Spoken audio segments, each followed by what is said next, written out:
Welcome to Financial Flight Academy with John Schutz and Brent Connolly from Soar Wealth Strategies. In this podcast, we inspire families and business owners to build a foundation for their financial future. We do this by listening and building trust with our clients. Join us for this journey where we explore ways to protect your nest and live out your dreams as John and Brent draw from years of experience and guest experts to help you take that leap of faith. Welcome to Financial Flight Academy. I'm John Schutz, along with my co-host, Brent Connolly. Hello, how are you doing today, John? Oh, please. I'm doing fantastic. I'm always doing very well. We have a very exciting show for you today. A small town Kansas girl who took the leap and became a doctor of chiropractic, moved to a city she knew nothing about, and started her practice. She's also a cancer survivor, and I think her story is sure to inspire. So welcome, Vanessa Wieseler. Thank you. Thanks, guys. You're welcome. Yes. Good to be here. Well, we'll see if you thank us by the end of this. Yes. We'll I expect see. lunch at nothing else. Well, welcome to Financial Flight Academy. Our goal here is to inspire by introducing you to people who inspire us. And Brent, let's dig a little deeper into Vanessa Wieseler's story here. Absolutely, yes. I mean, I'm really excited to have you here. Obviously, it's the first time that we've met, but I'm just so excited to hear your story and your background. As John mentioned, the goal of this podcast is to hear stories of inspiration. And so let's just start out right away. You're from a small town, looks like, in Kansas. Mm-hmm. I'm from Southeast Kansas. The town is Fredonia. It's an hour and a half away from Wichita. That's usually the one that people will recognize. So I know that you're about the second most famous person from Fredonia, Kansas. Vanessa, can you tell me about Benjamin Paulin, please? I can't tell you much about Benjamin Paulin, honestly. The 23rd governor So of Kansas from Fredonia, yes, who there made was cigarette sales legal and taxable. Oh, thank That goodness for Benjamin Benjamin Paulin. Yeah. There was a building in town named after him, but other than that, I don't know anything. All right. about Fair Mr. enough. Paulin. So what was it like growing up in I'm from a small town. What was it like growing up in a small town? Yeah. I have a younger sister, and it was we had an awesome childhood. My dad at the time when I was younger was a mechanic. He worked at a third generation tire shop in town, Really? tire shop and gas station. His grandpa started it, and then my grandpa took over, and then he and his brother took over. So blue collar family. Mm-hmm. My mom at the time worked various secretary positions. But one thing that my parents taught us from a young age was that everything costs money. Sure. Yes, And it does. when we were younger, we the way we learned that was by putting things that we wanted on layaway at Kmart and making payments on them. And how far away was the local Kmart? 30 minutes. Okay. Yep. Mhm. It was a 30-minute drive to make, payments on the bicycle that you wanted. But it was important to them to show that if you want something, it costs money. And if you don't have the money at that time, you make payments for it and then you get it. So What a I great hear they're lesson. Back I some know. layaway now. I hear that's Yeah, coming back. It is. It actually is. Yeah. It's true. wow, I Yeah. didn't know that. Yeah. Yeah. Yeah. So it can be done. Yeah. But If you want to go to the movies with your friends, that's, maybe 3 hours of babysitting on a Saturday night, and then you can. But everything like how costs you- money, and Yep. I like how you put it in those terms. Let's see. Do I really want to do this? Because Time. that is 3 hours of my time. of watching Right. someone else's kids So on Saturday. early on, you really knew the value of a dollar. Yeah. Right. Yeah. I think they did a good job of teaching us that if you want something, you work for it and you pay for it. Mhm. Yeah. Okay. So I always like to ask people, the show's about taking a leap. And was there ever a moment where somebody said something to you, or a moment that really had an impact on you that changed your path, you think? I don't think so. Okay, next question. coming from a few generations of entrepreneurs, that's always kind of been in the back of my head. But more than like like an aha moment, I've just been inspired by my dad and his career change and his growth. He started as a mechanic, but when I was like in middle school, he changed careers and started working at the cement plant in town. Started at the very bottom, and over the last couple decades has worked his way up through that company. He did it without a bachelor's degree, which is pretty much required where he's at. And he's a manager now. Wow. And just taught me from a young age, but continues to every year that he grows, that you can really do anything. Sure. Yeah. So this is going to be an important part of your story a little further down the road here. But I know that you went to Kansas University. Mm-hmm. Rock Chalk. Yeah, baby. All right. Yeah. And they were actually good at football when you were there. And they are getting good again. Yes. It's great to see them back, doing well in football, because it was so fun when I was there. Yeah. We had Mangino, and it was a great team. Interesting guy. So now I understand you started out in pharmacy. I did. And then you pivoted from there. So tell us a little bit about that and how you were deciding what you wanted to be when you grow up. Yeah. So in high school, I worked at our small town pharmacy. Our junior year, our English teacher had us write a research paper. It was an 8-page paper on any career of our choice. And I think I had found out about pharmacy by searching like the largest salaries, honestly.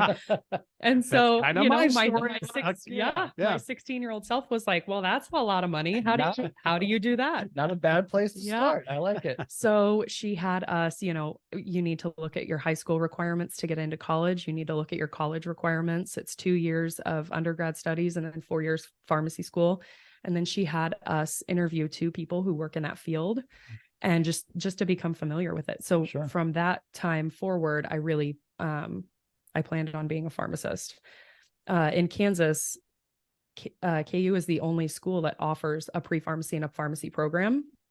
So I was beautiful campus. I wasn't. Way. Oh, it's I love Very Lawrence. Nice. Yeah. Such a cool town. Mm-hmm. But at that time, I was planning to study for 2 years, get into pharmacy school, and do that for 4 more, and just do that at KU the whole time. Yeah. So what took you in the direction of being a doctor of chiropractic? Am I saying that right? Yeah, it's pretty different. Doctor. Yes. Doctor. Yes. Doctor. Yes. Yeah. So once I moved to Lawrence, I got a job at CVS Pharmacy. And small town retail is very different than city, city retail pharmacy. Once I was there, you just see a lot more. There's more addiction and more dependence.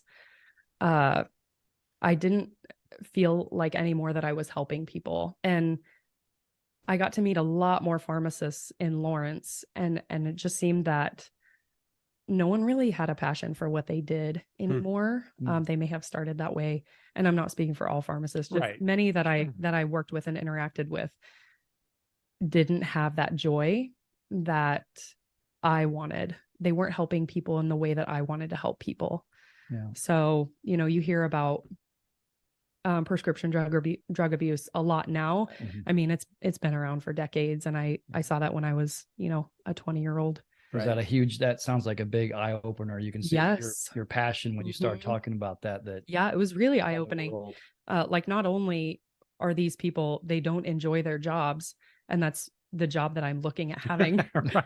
Good indicator of maybe I don't want to do that. Yeah. Also, there's just a lot of folks that are addicted to prescription drugs. And as a pharmacist, you're kind of in the middle between the doctor and the patient. The doctor's prescribing it and they're okay with it, and the patient is obviously wanting it. Right. And you're the middle person that's required to dispense it, but morally, you don't want to. And it's really a challenging spot. I felt really responsible for a lot of that, and it just wasn't a route I realized that I wanted to follow through with. Isn't that so interesting? Because John and I always talk about how we have this moral fiduciary obligation here to do what is in our client's best interest always, and that knows no boundaries regardless of the field that you're in. Yeah. Absolutely. And, wow. So let's transition really quick. So you're in beautiful Lawrence, and then how do we get to Omaha? Oh my goodness. There's a lot of years. How do we get to Husker country and experience between those. So once I decided that pharmacy wasn't for me anymore, I knew what I wanted to do was probably some sort of science, probably in the medical field. And I've seen a chiropractor myself since I was 5. In my small little town, there's one medical doctor and one chiropractor, and he saw everyone in town. I didn't know that it was, you know, kind of a rarity to see a chiropractor. But when I was 5, I was in a bike accident and I couldn't turn my head. You know, I was kind of stuck to the side. And my folks were like, well, the medical doctor will probably just tell us to give her Tylenol. Like, I wonder if the chiropractor could help. And he did. And I saw him my whole time there. Saw him through volleyball injuries and, you know, sports stuff and just growing pains. But one thing that I would note about him and about other chiropractors that I had met was that they loved being there. They loved helping people. They loved helping your body be a more comfortable body with nothing else, you know, just by motion. And so I shadowed him, more of an intention to learn more about the job versus just go in for a patient experience. And I applied to chiropractic college in Overland Park. Cleveland Chiropractic College, right? Good old CCC. Yeah, Home of the fighting antelope. I don't know. It starts with a C. I don't know what you're talking about. They don't have a team. I'm guessing connectors or I don't know. No, Coyotes. so that was after 4 years at KU. That was a 4-year program. Okay. And I was probably about 4 months out from graduating and in a position where I could move wherever I wanted. I was single. I didn't have any reason to stay in Kansas City. There's a chiropractor on every corner there. And I mean, you couldn't drag me back to my hometown to practice there. Absolutely not. So, at the time, my sister and my dad lived in Kansas City, and I'm very, very close with them. And I knew I didn't want to be far from there. I wanted that to be kind of my pivot point. And I had made a lot of friends from Nebraska. So once I started considering Nebraska, I learned that the chiropractic utilization in this state is one of the highest in the country at 8%. 8. That's really not very high, is it? No, it's not. Wow. No. And I will speak. Until I met Vanessa, I had never been to a chiropractor before. She started talking about a lot of the benefits, and I'm like, I'll give it a shot. Yeah. 8% of the state of Nebraska at that time, almost 10 years ago. I don't know what's changed there, but 8% of the state saw chiropractors. So, which was on the higher end. So if you think there's, you know, oversaturation in Omaha, there absolutely isn't. Yeah. But do you look at that as, that's what I was wondering. Do you look at that as an opportunity? Sure. 8%. I do. Yeah. Right. Obviously you did. Yeah. And then when you look at, you know, Midwest and cost of living and insurance reimbursement rates, Nebraska is just a really positive place for any medical provider to be as far as those things go. Well, so that was something I was curious about, because when you deal with doctors, a lot of times doctors want to focus on their patients, which they should. But how much of your training is really in business? Because you are running a business. Yeah. It's shocking. I was thinking of this the other day. We did, in 4 years of chiropractic school, we had one course on business. Wow. Yeah. One course. And the teacher was not a chiropractor. Oh, really? Really? Isn't that? So turn on the lights. And beyond that, I really don't know. Yeah. Make sure your bills get paid. Yeah. Buy QuickBooks. I learned that he's like a business investor who kind of rescues, you know, struggling businesses and comes in and supports them, but also offers consulting and things like that. So he was our business teacher. I don't remember a thing from that class. I don't. Speaking of consulting. Yeah. Well, yeah, no doubt. So, and this is what, if we may interject here, a little selfishness here. You know, a lot of business owners in general could stand to benefit from working with a financial advisor, but they just don't have the ability early on. So that's where we can actually help folks, Brent. Absolutely. Yeah. That they may not have the ability as far as, you know, investing money right away, but my goodness, they can benefit from the overall comprehensive planning that, you know, someone like us at Soar here do. Right. So we offer people that ability to pay us strictly for financial planning. We can do that to whatever extent you believe is necessary, but that might be of interest to somebody, you know, out there, or yourself, I guess. Just visit our website, soarwealthstrategies.com. Right at the top of the page, you can schedule a call with us and see if we would be a good fit for you. But back to you, Vanessa. This is what I find fascinating about your story. When you get to Omaha, how did you introduce yourself to people? Because, I think you picked a spot out, did. and then how did you introduce yourself to people? Well, when I first moved here, Omaha was really interesting. There are a lot of people from Omaha who move away for a brief time and they come back. Mm-hmm. Or there are people from Omaha who never left. I'm guilty of that. Yeah. Just moving away after Yeah. college and then moving back. It's a 'cause huge, home. it speaks a lot for the city, you Right. know? Yeah. But not being from here, it was kind of a challenge to meet people because I'd go to these, chamber events or whatever, trying to meet people. And the first question always, where'd you go to high school? Correct. Yeah. Well, I'm from Kansas.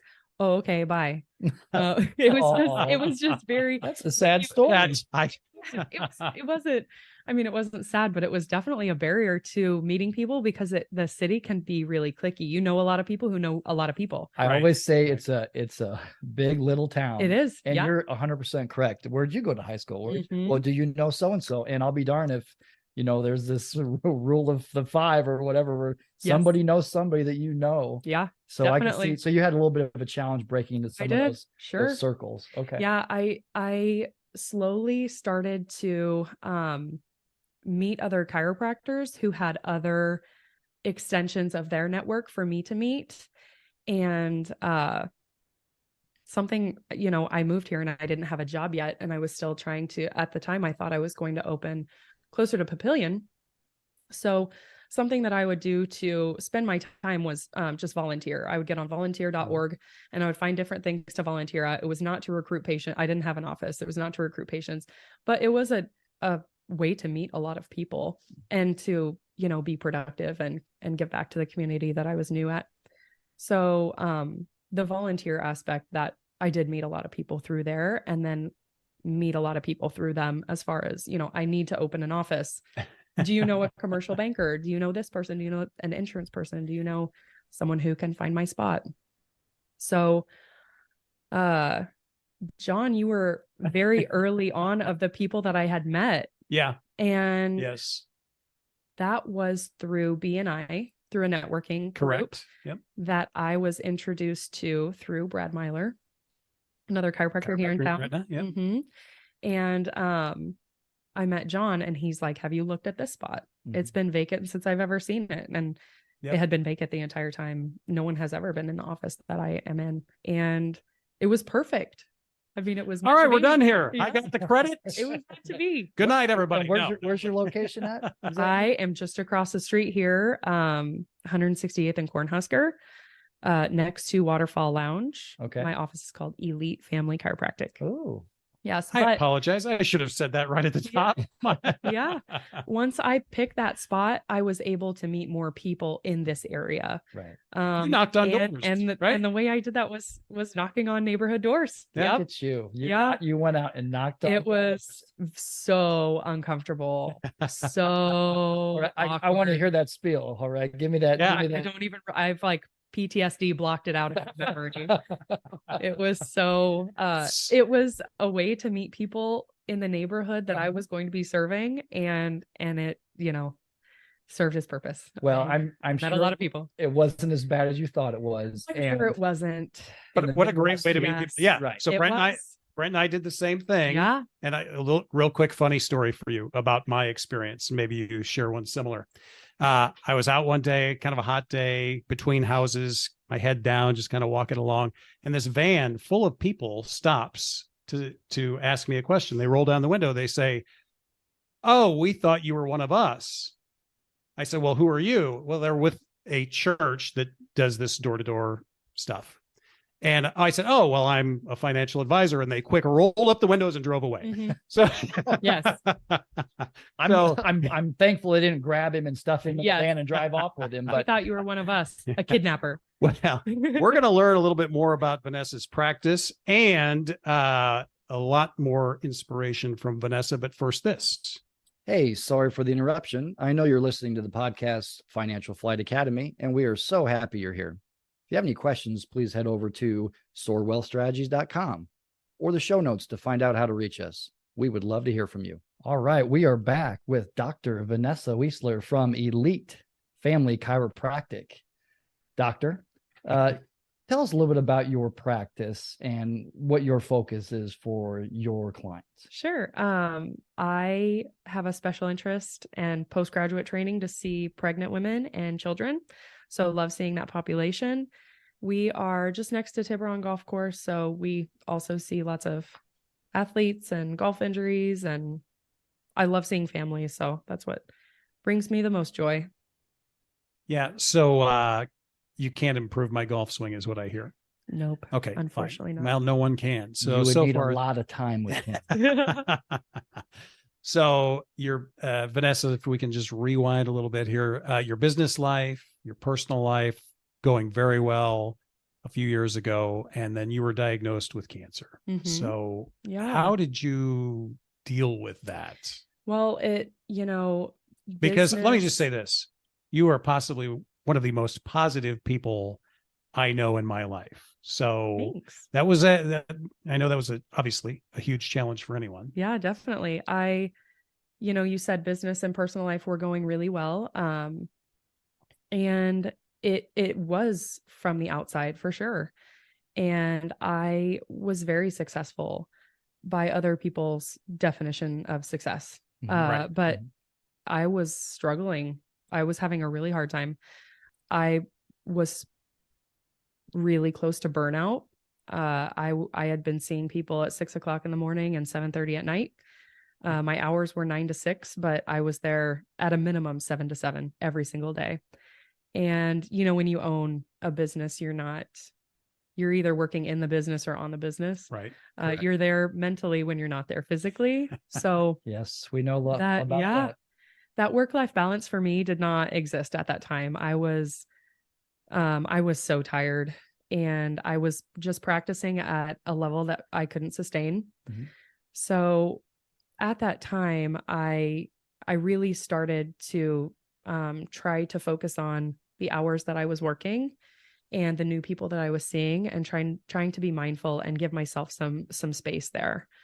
But when I had talked to colleagues about, I'm having a hard time with balancing all of this and I'm tired, I didn't get a lot of advice as far as there was just not a lot of useful advice. It was like, well, I see double the amount of people you do, and I'm not tired. So it was just, Wow. That's helpful. Thanks was like, I don't know where the challenge is. Yeah. And I just had such a hard time.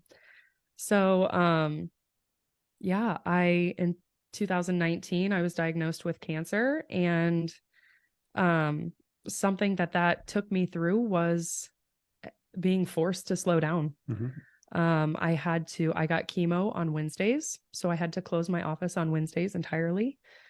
And I couldn't take new visits. I during chemo really struggled with brain fog and memory issues, which is very common, and didn't feel comfortable taking new patients or doing exams at that time. So I had other chiropractors that I referred to.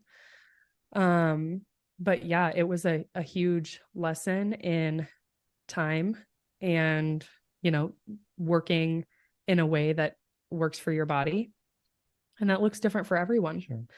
It's interesting you say that, because as John and I visit with clients and we go through their goals, and I always remind them, none of this money here means anything if you don't have your health. Right. Yeah. And I want you to be around to enjoy this. Yeah. And especially business owners, you're always working on your business wherever you're at, mentally, physically. Yeah. And you're in the health and wellness field. And you had to take a look internally and say, yes, I got to take care of myself, because if you're not around for your patients, right? Yeah. And we feel the same way. We have to remind ourselves of that. Right. But obviously, my wife has gone through cancer, and it's a very trying time. Nothing can prepare you for chemo and absolutely not. No, those things. Yeah. So, it was a huge lesson in, for me, it was very humbling, but a way to accept help in ways Right. that I had never been comfortable with before. And still, Sure. it's not a comfortable thing, but I had people really step up in my life that I didn't expect. I had, I was in a recliner doing chemo for 8 hours on Wednesdays. Right. And I had a friend volunteer to walk my dog. Mhm. And I had friends who paid for a house cleaner. When I got home from chemo, my house was clean. Yeah. And I had friends make me meals. And so accepting help was a huge lesson in that as well. And, part of that was accepting financial help. At the end of chemo, at the end of treatment, I did that for 6 months. I sold my house to use some of that equity to pay medical bills. Mm-hmm. And my boyfriend at the time sold his house too. We moved in together. And up until that point, it was so important to me to split our expenses 50-50. Right. Straight, if we're at a restaurant, we're paying separate. If we're going to the same concert, we're buying separate tickets. Sure. We're going to Uber home. You What pay a for great it. date sheet. Yeah. Yes, no You doubt. pay for it and I'll Venmo you right away. It was so important for We me will to be keep going that Dutch. separate. Yeah. So I saw a lot of value in just being able to take care of myself. And at the time I was 30 and I had done that, up until that point. So once we moved in together, we did that for as long as we could. And then it got to a point where I couldn't keep up with things like I could before. And, without hesitation, he has stepped in 1,000 ways more than this, but without hesitation, he started taking care of finances. It wasn't comfortable at that time and still is not super comfortable to be taken care of in that way. But, accepting help financially was a huge piece of going through that experience too. And you're married now. We are married. And Yes. Leo. We have Leo. Yeah. Yes, Leo will be 2 in April. Oh, Yeah. okay. Yeah, and then another This is baby the in cutest June. little kid, Oh. other than my grandson. Whoa, Oh. back up the wagon. Yeah, wait a minute. What was that? Yeah, baby number 2 in Congratulations. June. She's Thank you. All right. announcing here Just on slide in a baby Financial announcement. Flight Academy. Oh, Ladies and gentlemen, this is Yeah. congratulations. Thank you. That is awesome. Yeah. So, I mean, that's a long way from that place. Yes. That was Yeah. could Yeah. be very dark for you. So, Yeah, So absolutely. happy for you. Thank you. So you're doing great now. Yes. Obviously. Yeah. And we talk a lot about finances and managing risk. When you were going through cancer, you almost had a very bad Yes. experience relating to insurance. Yes. If you care to So share. that, yeah, I do this, because it was a lesson that I had to learn this way, and maybe some people can learn it through my experience versus having to go through something like that Right. personally. Excellent. It was just terrible. So it does require some context. Before I was diagnosed, just a couple months before, Mhm. I had a really robust health insurance plan. It was very expensive. For a self-employed 30-year-old healthy person, Mhm. it was an expense. At that time I was struggling with burnout, and I knew I wanted to slow down in the office. So I looked at expenses where can I trim the fat? And that it was just so expensive I don't use any prescriptions. I don't see any providers for maintenance for any conditions. So I had this swollen lymph node, and I went to my primary care physician and I said, this has been there. I'm going to change my insurance plan to, the bare bones. Let's just get this checked out before I cancel my insurance. Because like I said, I had a great plan, and we did an ultrasound on my neck, and it just came back as a reactive lymph node. No concerns. Those things swell up with seasonal allergies, or you had a cold a month ago or whatever. So I switched plans to a health share faith-based plan, not even technically insurance, but a plan there. I think it was going to save me $600 a month. Wow. Because self-employed insurance is just, Yes, it's very expensive. Even We're when it's familiar with it. yeah, it's challenging.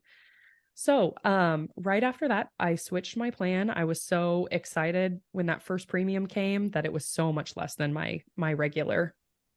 And this lymph node, over the course of another couple weeks, continued to swell up. I went back to my primary. He ordered some imaging. I had that lymph node surgically removed to diagnose, and then I was diagnosed with cancer. When I met with my oncologist, my health share plan had requested all of my medical records, which is normal. no concern there. But when they found out that I saw a provider for a swollen lymph node, a few days before I joined their plan, they decided that that was a pre-existing condition that I had before I got their plan, and therefore was denied for that condition and all future care.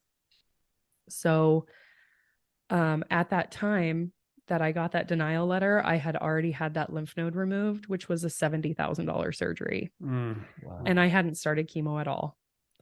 I got that letter that my care was not going to be covered, and went through 3 different appeals processes with that company. Had to write my own letters. I had to get doctor's letters. And it's weeks between getting a response from an appeal, and that appeal failed. And then you do it again and again. So at that time, I had been going through chemo. I had several chemo visits, lots of labs, I had a PET scan. I had a bone marrow biopsy. I had a port placed. I had all of these procedures. And in my head, none of this is covered by my insurance. And how can you start a healing process with that looming? Last thing you need to be worrying about. Yeah. It was, and thankfully after the 3rd, it was approved. All but my $10,000 deductible, which I, at that point, that's fine. Sure. I'll pay that. I'm good with that. Yeah. But a huge lesson, for me. And, when I'm talking to colleagues or friends, you need health insurance. Yeah. You need savings. Right. You need disability insurance. I didn't have disability insurance at that time. Right.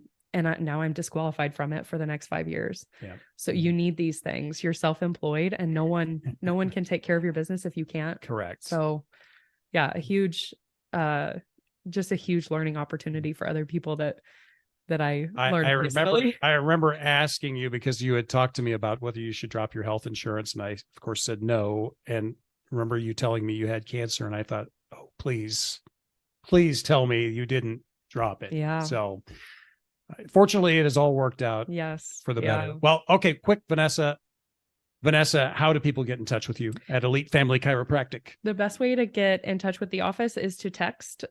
We text for rescheduling and scheduling new visits. And our number is 402-884-7799.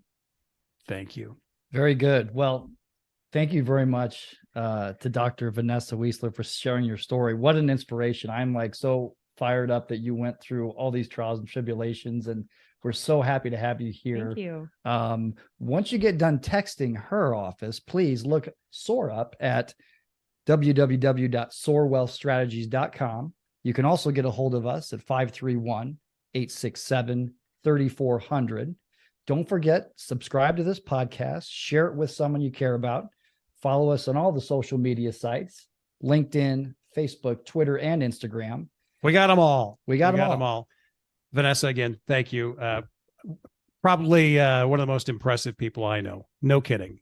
So thank you for being here. Thank you, guys. And we will be back with another episode in 2 weeks. Until then, thanks for listening to Financial Flight Academy. Thank you for listening to the Financial Flight Academy podcast. Click the follow button to be notified when new episodes become available. Visit our website at soarwealthstrategies.com or give us a call at 531-867-3400. And don't forget to click the follow button to be notified when new episodes become available. The information covered and posted represents the views and opinions of the guest and does not necessarily represent the views or opinions of Soar Wealth Strategies. The content has been made available for informational and educational purposes only. The content is not intended to be a substitute for professional investing advice. Always seek the advice of your financial advisor or other qualified financial service providers with any questions you may have regarding your investment planning. Securities and advisory services offered through Commonwealth Financial Network, member FINRA SIPC, a registered investment advisor.